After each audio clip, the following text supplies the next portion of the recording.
आप देख रहे हैं खबर दोपहर। नमस्कार, मैं हूं आपके साथ प्रीति सिंह। आइए शुरुआत करते हैं इस वक्त की सुर्खियों के साथ।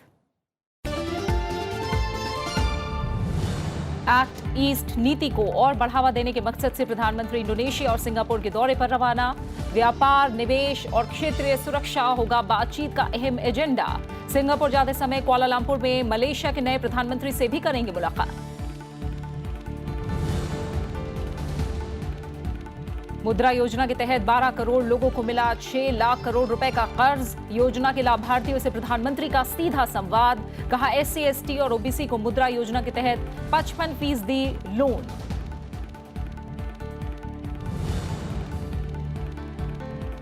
स्थानीय सैन्य प्रशासन की राय के बाद छावनियों की सड़कों को खोलने पर होगा फैसला। विरोध के बीच सेना का बयान। सुरक्षा चिंताओं का हवाला देकर सैन्य अधिकारी और उनके परिजन कर रहे हैं विरोध।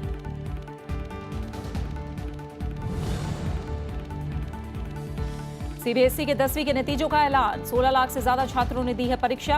सीबीएसई की वेबसाइट पर रिजल्ट उपलब्ध।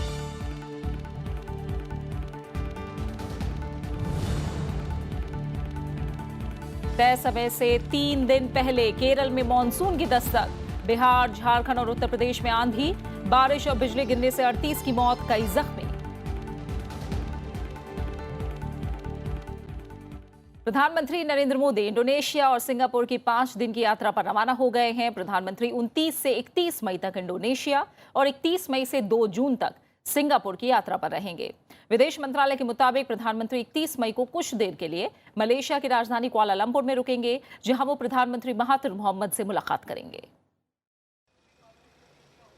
एक्ट ईस्ट नीति को बढ़ावा देने के मकसद से प्रधानमंत्री का इंडोनेशिया, सिंगापुर और मलेशिया का दौरा काफी अहम है।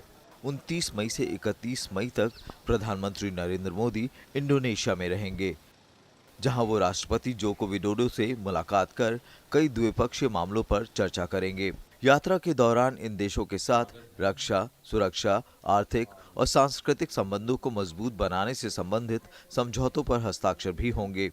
प्रधानमंत्री नरेंद्र मोदी की ये पहली इंडोनेशिया यात्रा है। प्रधानमंत्री कारोबारी और भारतीय समुदाय के लोगों से भी मुलाकात करेंगे। As close maritime neighbors, there are issues which concern both of us in a very fast developing, fast evolving global situation. So there are issues relating to maritime, there are issues relating to economic development, because the economic situation of the world is still, I would say, is still in a process of evolution. So that will certainly be part of the dialogue.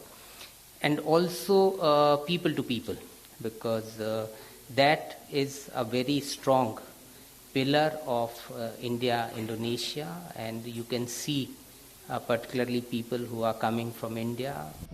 Indonesia के साथ भारत का 18 अरब dollar का व्यापार है। 31 मई को Singapore जाते समय थोड़े समय के लिए प्रधानमंत्री मलेशिया भी रुकेंगे। यहाँ वो मलेशिया के नए नेतृत्व को बधाई देंगे और प्रधानमंत्री महातिर मोहम्मद से मुलाकात करेंगे। प्रधानमंत्री नरेंद्र मोदी 1 जून को सिंगापुर के राष्ट्रपति हलीमा याकूब और उसके बाद प्रधानमंत्री ली सिएन लुंग के साथ शिखर वार्ता करेंगे। इस दौरान दोनों देशों के बीच कौशल विकास, स्मार्ट सिटी, आर्टिफिशियल इंटेलिजेंस समेत कई क्षेत्रों में सहयोग बढ़ाने पर जोर होगा। सिंगापुर में 1 जून को प्रधानमंत्री नरेंद्र मोदी विख्यात सांग्रीला डायलॉग को भी संबोधित करेंगे। ये सांग्रीला डायलॉग में पहली बार होगा जब भारतीय प्रधानमंत्री दुनिया के शीर्ष नेताओं के बीच अपना व्यापक विचार साझा करेंगे। Singapore is our strategic partner and plays a vital role in advancing India's Act East policy and in deepening our relations with ASEAN. We function under 4 major pillars of our strategic partnership. One is security, the other is economic cooperation, the next is technology and innovation, and the last is cultural links and people-to-people contacts. Singapore is the second largest source of investment in India, accounting for 16% of total FDI in India between 2000 and 2017. Over 8,000 Indian companies are registered in Singapore, and our bilateral trade with Singapore is $15 billion. प्रधानमंत्री Singapore में कारोबारियों से भी मुलाकात करेंगे। 2 जून को Clifford में एक पट्टिका का अनावरण करेंगे, जहां 27 मार्च 1948 को गांधी जी की अस्थियों का विसर्जन किया गया था। सिंगापुर के साथ भारत का व्यापार 15 अरब डॉलर्स का है। इंडोनेशिया और सिंगापुर आसियान के 2 अहम सदस्य हैं और वे एशिया प्रशांत में भारत की सक्रिय उपस्थिति का स्वागत करते हैं। ये दोनों भारत के समुद्री पड़ोसी हैं और एक रणनीति रूप से काफी अहम हैं। अखिलेश सुमन, राज्यसभा टीवी। इंडोनेशिया, सिंगापुर और मलेशिया दौरे पर रवाना होने से पहले प्रधानमंत्री नरेंद्र मोदी ने कहा कि इन तीनों देशों के साथ भारत के मजबूत संबंध हैं और उनके दौरे से देश की एक्ट ईस्ट नीति को और बढ़ावा मिलेगा। उन्होंने ट्वीट किया कि वो इन देशों में कई कार्यक्रमों में हिस्सा लेंगे। साथ ही कहा कि दौरे का मकसद भारत का इन देशों के साथ साझेदारी को बढ़ाना है। और इस समय हम बात करेंगे अपने विदेश मामलों के संपादक अखिलेश सुमन से, जो इस समय हमारे साथ फोन लाइन पर जुड़े हैं। अखिलेश, सरकार ने भारत के एक्ट ईस्ट नीति को जब शुरू किया था, जिसका उद्देश्य एशिया प्रशांत क्षेत्र में ध्यान केंद्रित करना है, प्रधानमंत्री ने शपथ लेने के दिन से ही पड़ोसी देशों के साथ संबंधों को नए सिरे से परिभाषित करने की पहल शुरू कर दी थी। अब इस दौरे को से भारत की एक्ट ईस्ट नीति को कितनी मजबूती मिलती दिख रही है? देखिए प्रीति, इस यात्रा का 2 उद्देश्य है। एक तो कि रणनीतिक उद्देश्य है। आप सब जैसा कि जानती हैं कि चीन का दबदबा आसियान से जुड़े सारे देश महसूस कर रहे हैं। हालांकि चीन के साथ उनका व्यापार है, लेकिन उन्हें यह लगता है कि एक देश का एक छत्र दबदबा अगर हो तो उनके लिए राजनीतिक रूप के लिए ठीक नहीं होगा, और इसीलिए वे चाहते हैं कि भारत इस पूरे इलाके में अपनी सक्रिय उपस्थिति जताती रहे। और जब भारत ने एक्ट ईस्ट पॉलिसी की घोषणा की तो इस इलाके के सारे देशों में एक खुशी की लहर थी। वे ये चाह रहे थे और वैसा ही ऐसा भारत करता दिख रहा था। तो इस मामले में देखें तो सिंगापुर एक तरीके से कहें कि बिजनेस हब भी है पूरे इलाके का, और बिजनेस हब के अलावा एक रणनीतिक रूप से पोर्ट के मामले में काफी महत्वपूर्ण है। तो सिंगापुर की यात्रा करके प्रधानमंत्री जहां रणनीतिक और आर्थिक मामलों को सुदृढ़ करेंगे, वहीं इंडोनेशिया का महत्व इस मामले में कि दुनिया का सबसे बड़ा इस्लामिक देश है। और दुनिया के सबसे बड़ा इस्लामिक देश होने के नाते ओआईसी में भी उसका एक महत्वपूर्ण योगदान रहता है। और पिछले दिनों बांग्लादेश ने यह मांग की है कि ओआईसी में भारत को ऑब्जर्वर स्टेटस दिया जाए, और भारत चूंकि दूसरा सबसे बड़ा मुस्लिम जनसंख्या वाला देश है, इस हिसाब से भारत का एक महत्व बनता है ओआईसी में। तो इस मामले पर भी प्रधानमंत्री नरेंद्र मोदी इंडोनेशिया के राष्ट्रपति से बात करेंगे।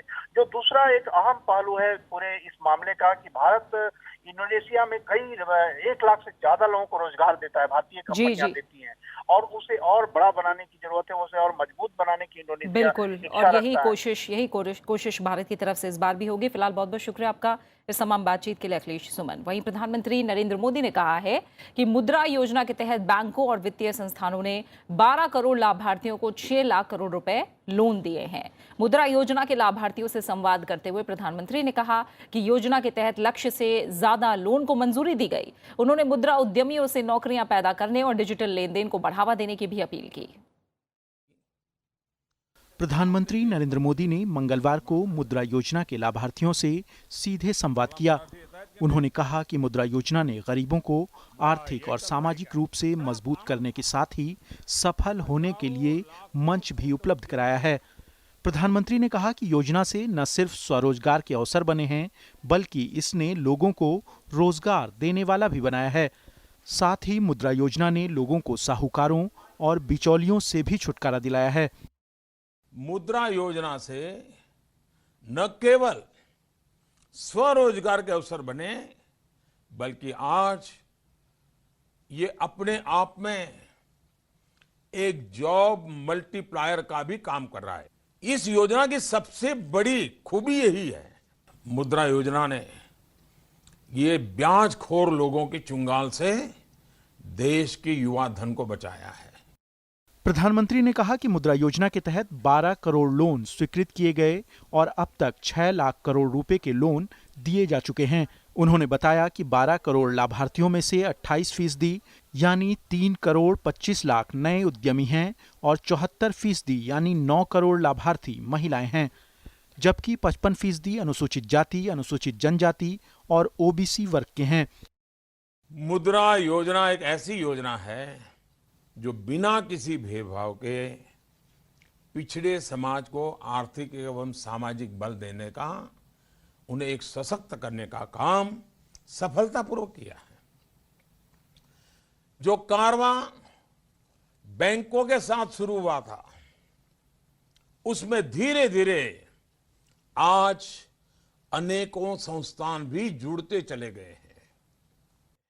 प्रधानमंत्री ने कहा कि आज 110 बैंक ही नहीं बल्कि 72 माइक्रो फाइनेंस कंपनियां और 9 नॉन बैंकिंग फाइनेंस कंपनियों ने भी मुद्रा लोन शुरू किए हैं।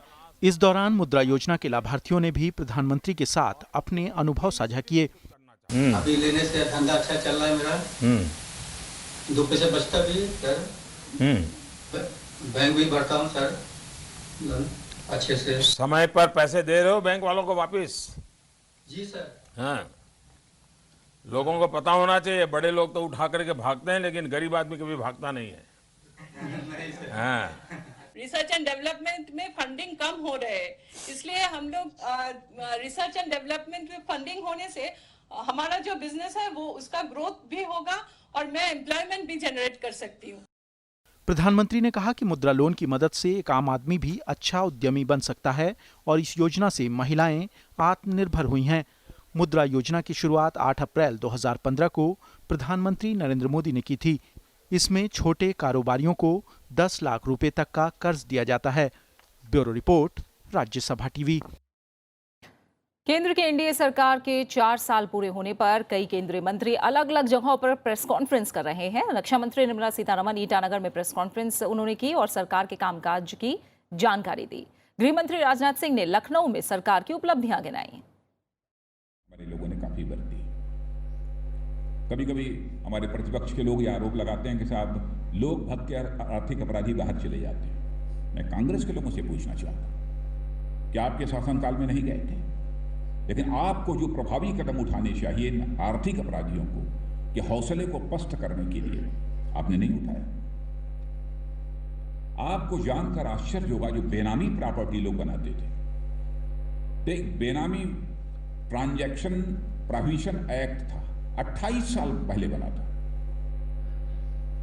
28 साल पहले बना था, लेकिन उसका जो नोटिफिकेशन होना चाहिए था यूपीए सरकार ने उसका नोटिफिकेशन नहीं किया। अब जाकर हम लोगों ने उसका नोटिफिकेशन किया है। Chronic capitalism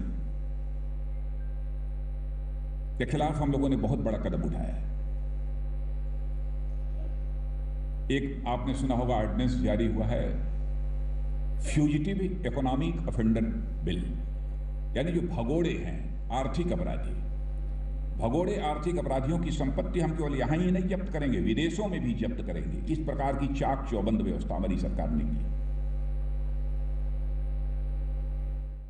Within 48 months, how rapidly we moved to cover more and more people is the message that I want to underline here. If globally new accounts have all been opened, and if we have to compare how many new such accounts have been opened in India, new accounts, 55% of all accounts opened newly are in India. So that is the scale that we are talking about. Of course, our targets have been every Indian citizen should have an account, but that is how it compares in terms of global scale. So that's the point we are trying to say. BJP अध्यक्ष अमित शाह ने आज से संपर्क for समर्थन अभियान की शुरुआत की। उन्होंने पूर्व सेना प्रमुख जनरल दलबीर सिंह सुहाग से उनके आवास पर मुलाकात की। इसके बाद उन्होंने संविधान विशेषज्ञ सुभाष कश्यप से मुलाकात की। यह मुलाकात उस मुहिम का हिस्सा है जिसके तहत बीजेपी नेता समाज के नामचीन हस्तियों से मिलकर केंद्र की मोदी सरकार की उपलब्धियों को उनके सामने रखेंगे। बीजेपी अध्यक्ष इस तरह 50 जाने माने लोगों से मिलेंगे। वहीं बीजेपी के दूसरे नेता भी समाज के प्रमुख लोगों से मुलाकात करके सरकार के कामकाज की जानकारी देंगे। एनडीए सरकार के 4 साल पूरा होने पर संपर्क फॉर समर्थन अभियान शुरू किया गया है। मैं जनरल सुहाग के वहां गया था, कश्यप जी को भी मैंने सारा साहित्य दिया है और हमारी सरकार के काम से उनको परिचित कराने का मैंने काम किया है। आज ये लोक संपर्क अभियान की शुरुआत हुई है। देश के हर घर तक भारतीय जनता पार्टी पहुंचे, ये हमारा प्रयास रहेगा।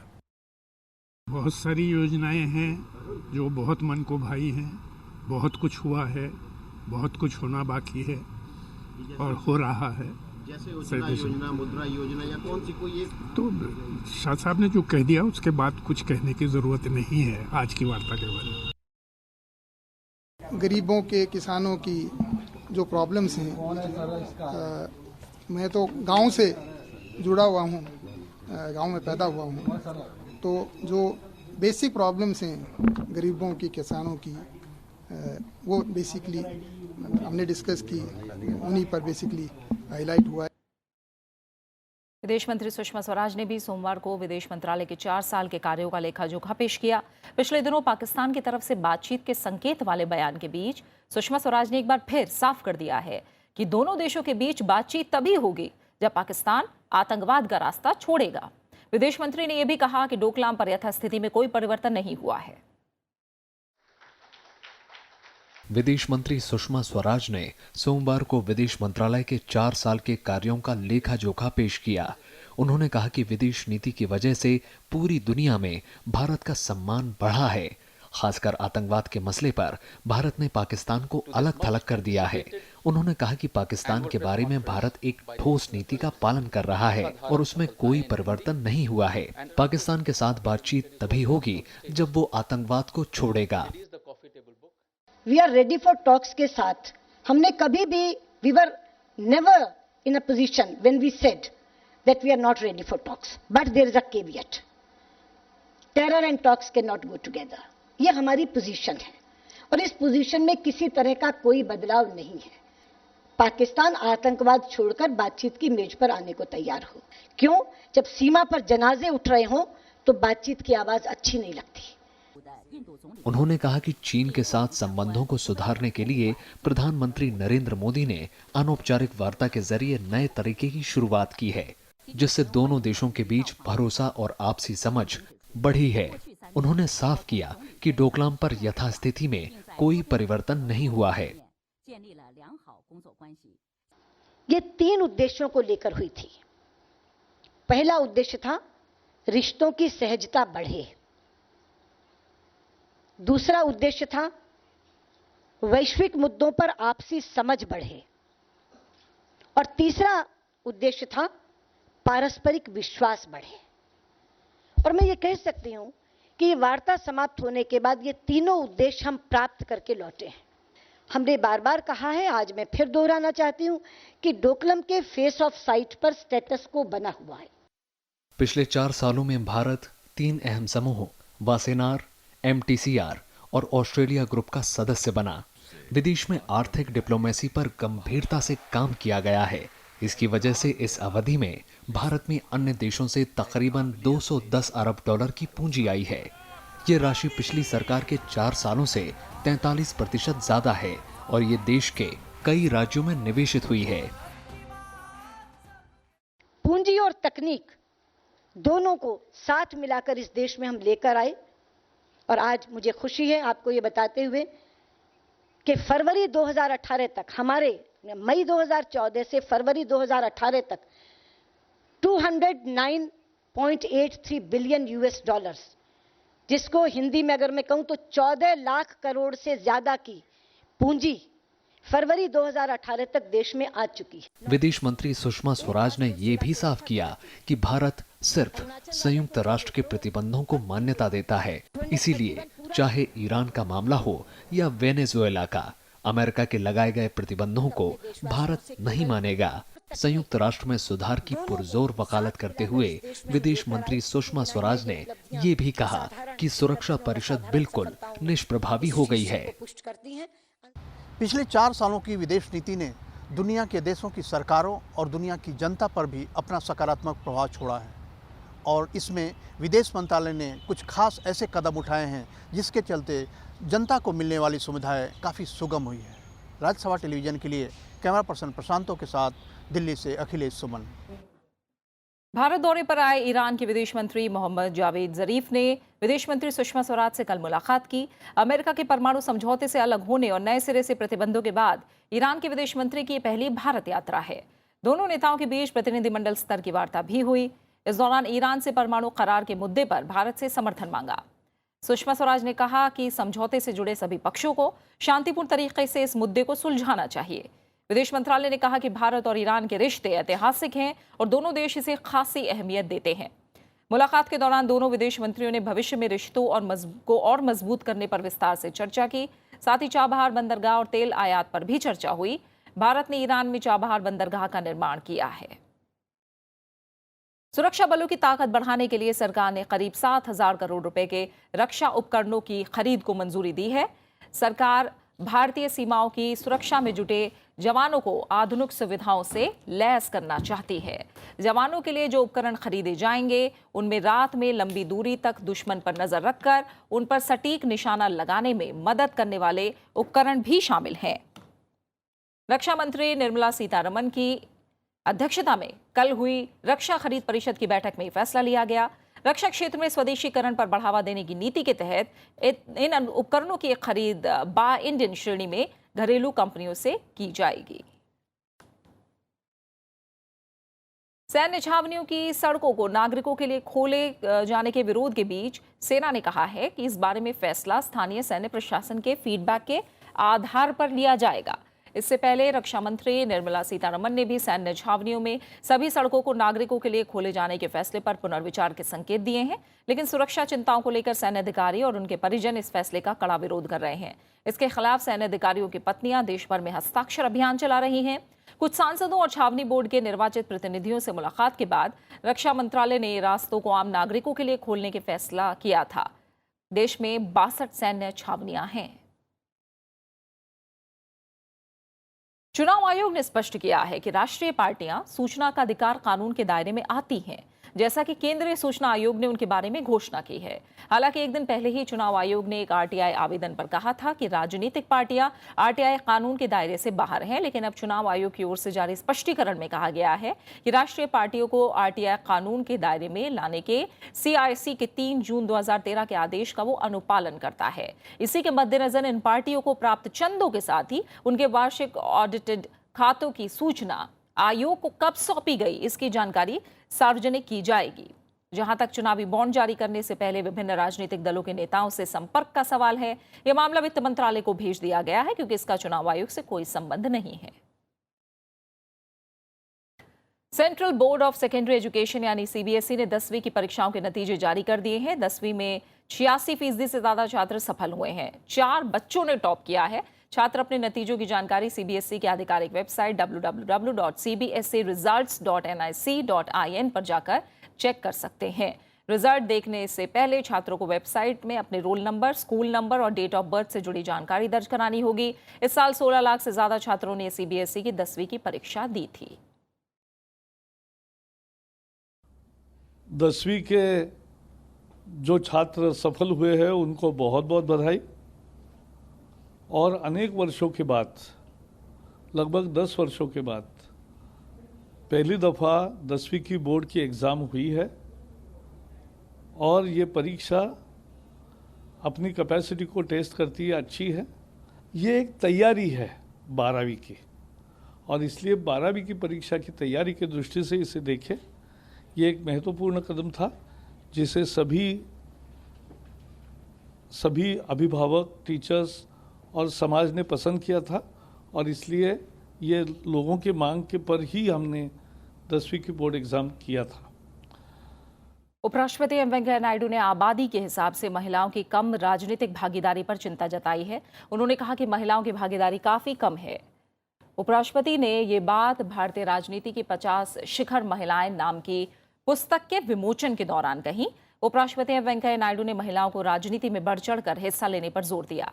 उन्होंने कहा कि संसद के दोनों सदनों में अभी कुल 94 महिला सांसद हैं, जो कि कुल सदस्यों का करीब 12% ही हैं। उपराष्ट्रपति ने कहा कि विधायी निकायों में पुरुषों और महिलाओं के संतुलित प्रतिनिधित्व से जटिल सामाजिक आर्थिक समस्याओं को प्रभावी तरीके से हल किया जा सकता है। विधायी निकायों यानी लेजिस्लेचर में पुरुषों और महिलाओं की संतुलित प्रतिनिधित्व से जटिल सामाजिक आर्थिक समस्याओं का प्रभावी तरीका से हल किया जा सकता है। महात्मा गांधी जी ने 1930 में ही कहा था कि यदि भारत की भावी विधायिका में पर्याप्त संख्या में महिलाएं नहीं हुआ तो वे इसका बहिष्कार कर देंगे, ऐसा गांधी जी ने उस समय कहा है।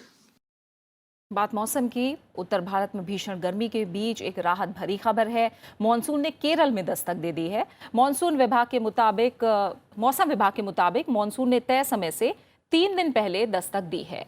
केरल के कई इलाकों में सुबह से ही बारिश हो रही है। मानसून अगले कुछ दिनों में मध्य भारत में प्रवेश कर जाएगा। दक्षिण पश्चिम मानसून के दस्तक के साथ ही देश में बरसात का मौसम शुरू हो गया है। इधर देश के कई हिस्सों में सोमवार को आंधी तूफान ने कहर बरपाया। बिहार, झारखंड और उत्तर प्रदेश में आंधी तूफान और आसमानी बिजली गिरने की घटनाओं की वजह से 38 लोगों की मौत हो गई। सबसे ज्यादा 17 मौतें बिहार में हुई हैं, जबकि झारखंड में आंधी और बारिश में 14 लोग मारे गए हैं। वहीं उत्तर प्रदेश में 9 लोगों की मौत हुई है। उत्तर भारत में गर्मी का सितम जारी है। गर्मी की वजह से आम जनजीवन पर असर पड़ा है। मध्य प्रदेश के खजुराहो में तापमान ने 30 साल का रिकॉर्ड तोड़ दिया है। यहां कल तापमान 48 डिग्री सेल्सियस के पार पहुंच गया।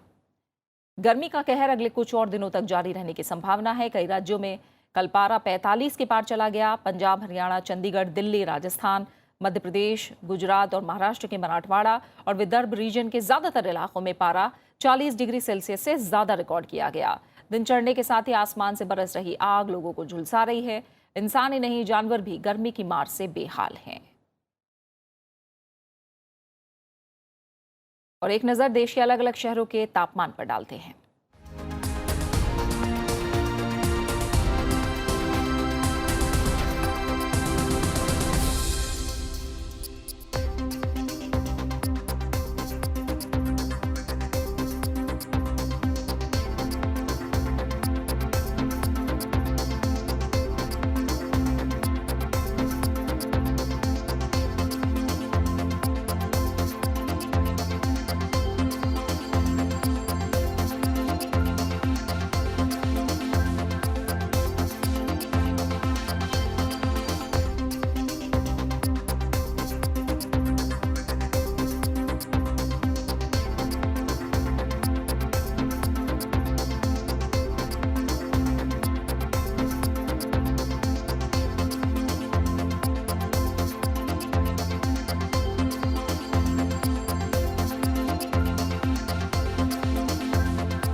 और इसी के साथ फिलहाल खबर दोपहर में इतना ही। आप बने रहिए राज्यसभा टीवी के साथ। नमस्कार।